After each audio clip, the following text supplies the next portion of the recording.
আমি শপথ করিতেছি যে বানেশ্বরের উন্নয়নে সর্বদা নিজেকে নিয়োজিত রাখিব।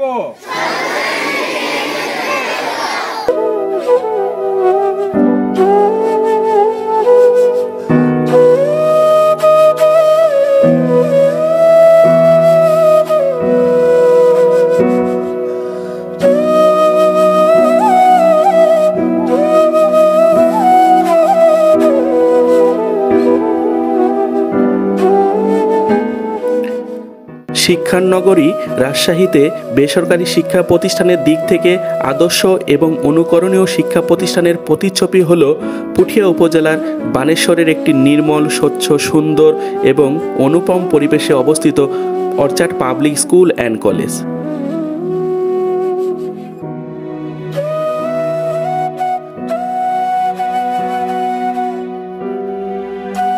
অন্য 10টা বেসরকারি কিন্ডারগার্টেন স্কুল থেকে সম্পূর্ণ ব্যতিক্রমী এবং অনন্য এই বিদ্যালয়টি প্রতিষ্ঠিত হয় 2002 সালে।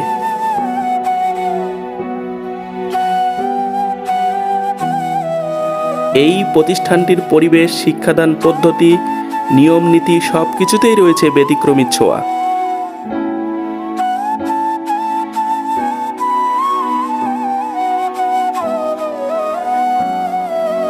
বিদ্যালয়টিতে ঢুকতেই চোখে পড়বে বড় বড় হরফে লেখা কিছু দেওয়াল লিখন।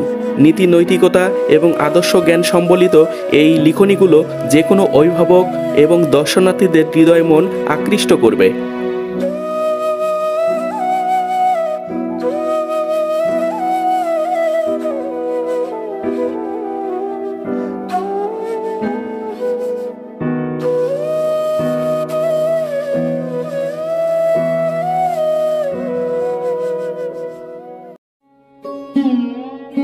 শিক্ষার্থীদের খেলাধুলা এবং মেধার বিকাশ ঘটানোর জন্য রয়েছে কিছু আধুনিক যন্ত্রপাতি এবং ক্রীড়া সামগ্রী।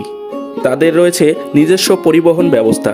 শিক্ষার্থীদের নিরাপদে আনা নেওয়ার জন্য রয়েছে বিভিন্ন ধরনের যানবাহন এবং তা পরিচালনার জন্য রয়েছে প্রশিক্ষিত, দক্ষ এবং অভিজ্ঞ চালক।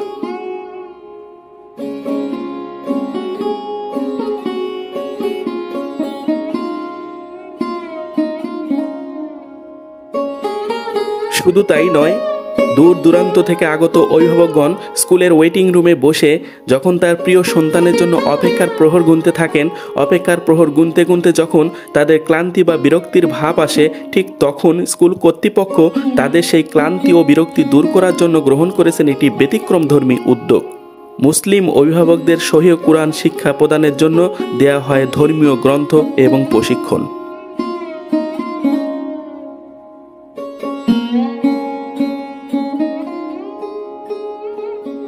ক্লাসে ডায়েরি সংরক্ষণ, প্রতিদিনের পাঠ প্রতিদিন বুঝিয়ে দেওয়া, পাক্ষিক এবং মাসিক মূল্যায়নের পাশাপাশি ত্রৈমাসিক, অর্ধবার্ষিক এবং বার্ষিক পরীক্ষা গ্রহণ পদ্ধতি। অপেক্ষাকৃত দুর্বল শিক্ষার্থীদের জন্য রয়েছে ক্লাসের বাইরে আলাদা পাঠদানের ব্যবস্থা। সার্বক্ষণিক অভিভাবকদের সাথে যোগাযোগ, তাদের পারফরম্যান্স তুলে ধরা, বৃত্তিপ্রাপ্ত এবং মেধাবী শিক্ষার্থীদের উৎসাহ, উদ্দীপনা এবং প্রেরণা প্রদানের জন্য দেওয়া হয় বিশেষ পুরস্কার। প্রিয় দর্শক, শিক্ষক, শিক্ষার্থী এবং অভিভাবকদের মধ্যকার আন্তঃসম্পর্কের ভিত্তিতে স্থাপিত সেতু বন্ধনটিকে কাজে লাগিয়ে বানেশ্বর এলাকায় গড়ে তোলা হয়েছে একটি অনুকরণীয়, অনুসরণীয় এবং আদর্শ শিক্ষা প্রতিষ্ঠান।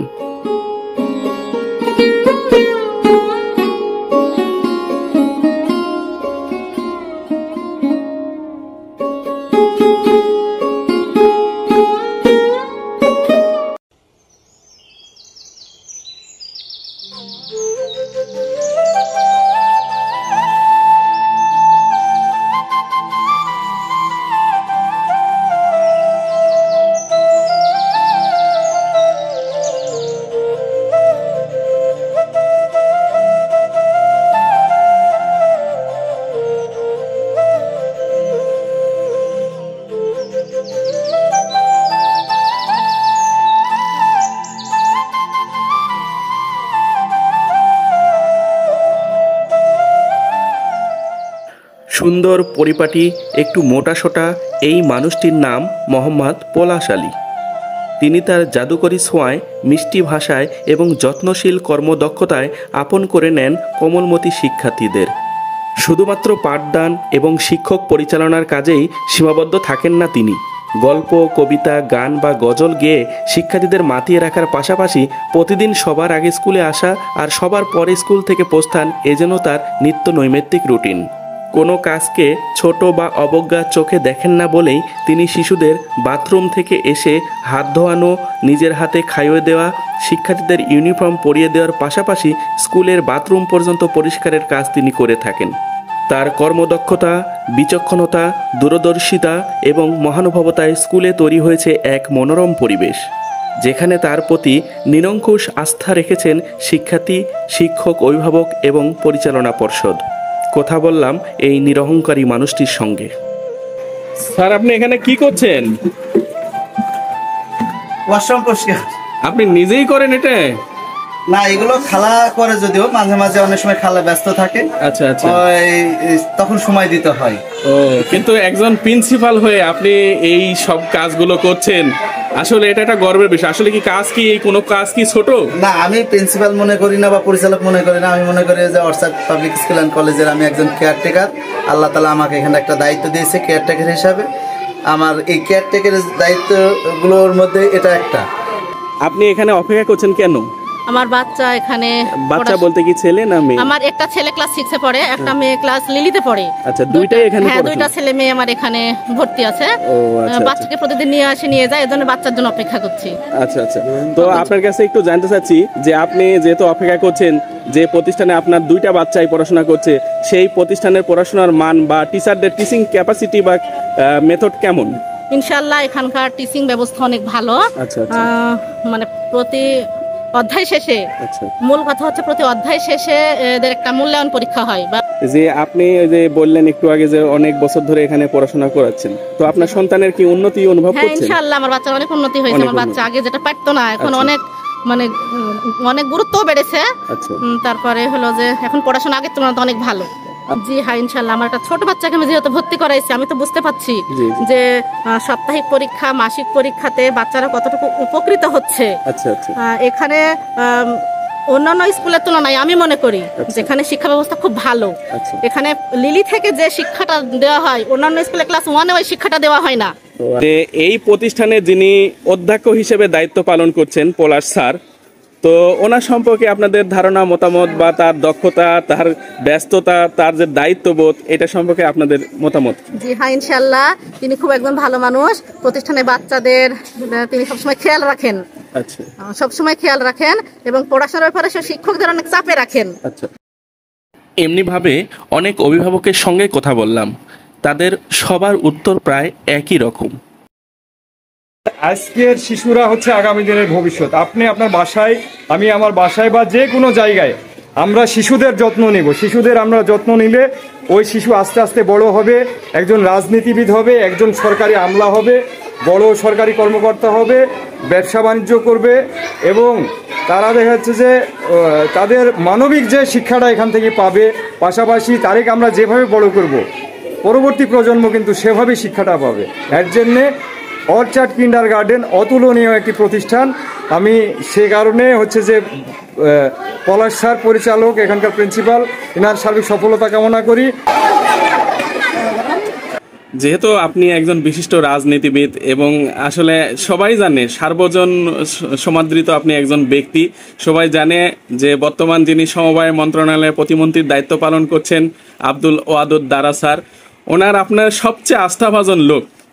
তো সেই ক্ষেত্রে আমাদের এই বানেশ্বরের যেটা শীর্ষস্থানীয় একটি প্রতিষ্ঠান orchard public school and college, এই যে সুনাম অর্জন করেছে, এই সুনামটাকে ধরে রাখতে হবে। আর যেহেতু আপনি এই প্রতিষ্ঠানের একজন উপদেষ্টা মণ্ডলীর সদস্য, তো আমরা আশা রাখবো যে আপনি এই প্রতিষ্ঠানের সুনাম অক্ষুণ্ণ রাখার জন্য আপনি ভবিষ্যতে অবশ্যই কাজ করবেন।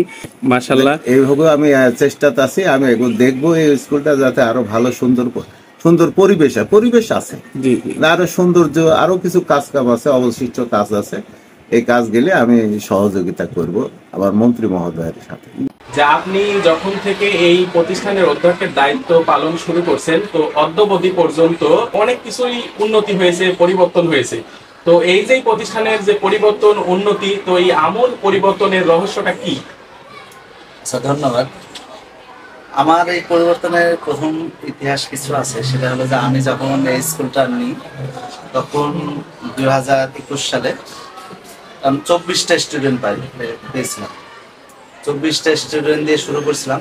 তো আমার একটা প্ল্যান ছিল যে মানুষ সব কিছুই পারে, তো আমি পরিশ্রমে বিশ্বাসী। তো 24টা স্টুডেন্ট যখন নিয়ে শুরু করলাম তখন আস্তে আস্তে গার্জেনের বাসায় যাওয়া শুরু করলাম, তাদের সঙ্গে ছাত্রছাত্রী আনার বিষয়ে কথা বললাম, টিচারদেরকে মোটিভেশন করা শুরু করলাম। তো সব মিলে দেখলাম যে আমি সহ আমার যারা সহকর্মী আছে বা আমাদের সহযোদ্ধা আছে, এরা হলো অক্লান্ত পরিশ্রম করে এই প্রতিষ্ঠানটা আজকে নিয়ে আসছে। কিন্তু অভিভাবকরা কি ব্যবস্থা গ্রহণ করলে, কি ভূমিকা পালন করলে আরো বেশি ভালো হবে? ধন্যবাদ। আমার অভিভাবকদের কাছে কিছু আহ্বান আছে। তার মধ্যে একটা হলো যে ভাবেন একটা পাখির 2টা ডানা, যদি একটা ডানা ভেঙে যায় তাহলে ওই পাখিটা কিন্তু সে উঠতে পারে না। তেমনি হলো গার্জেন প্লাস স্কুল শিক্ষক, এই 2 জন মিলে কিন্তু একটা শিক্ষার্থীকে উন্নত করতে পারে। অভিভাবকদের কাছে একটা আহ্বান রাখবো যে আমার প্রতিষ্ঠানের কিছু ব্যতিক্রম নিয়ম আছে, এই ব্যতিক্রম নিয়মগুলো যদি ফলো করে বা মানে, তাহলে আমার বিশ্বাস যে বাচ্চাগুলো আরো ভালো করবে। যে ব্যতিক্রম নিয়মগুলো যেমন আমাদের যে পড়ার রুটিন আছে, পড়ার রুটিনগুলো ফলো করতে হবে। আমাদের যে CW HW গুলো আছে এগুলো ফলো করতে হবে। আর আমাদের সর্বপ্রথম আমাদের ডিজিটাল দেশ হিসেবে গড়ার জন্য আমরা এখন তথ্য প্রযুক্তি পুরো নির্ভরশীল হচ্ছি, কিন্তু কিছু কিছু ক্ষেত্রে তথ্য প্রযুক্তির নির্ভরশীলের জন্য, যেমন আমার লিলি থেকে 5ম শ্রেণীর বাচ্চাদের এখন মোবাইলের কোনো আমার কাছে মনে হয় যে তেমন কিছু প্রয়োজন নাই। তো আমার স্কুলে একটা নিয়ম আছে যে মোবাইল ব্যবহার করা যাবে না। গার্জেনদেরকে একটা আহ্বান করবো যে মোবাইল থেকে দূরে রাখতে হবে বাচ্চাকে। প্রিয় দর্শক, ভিডিওটি ভালো লাগলে লাইক, কমেন্ট এবং শেয়ার করতে ভুলবেন না।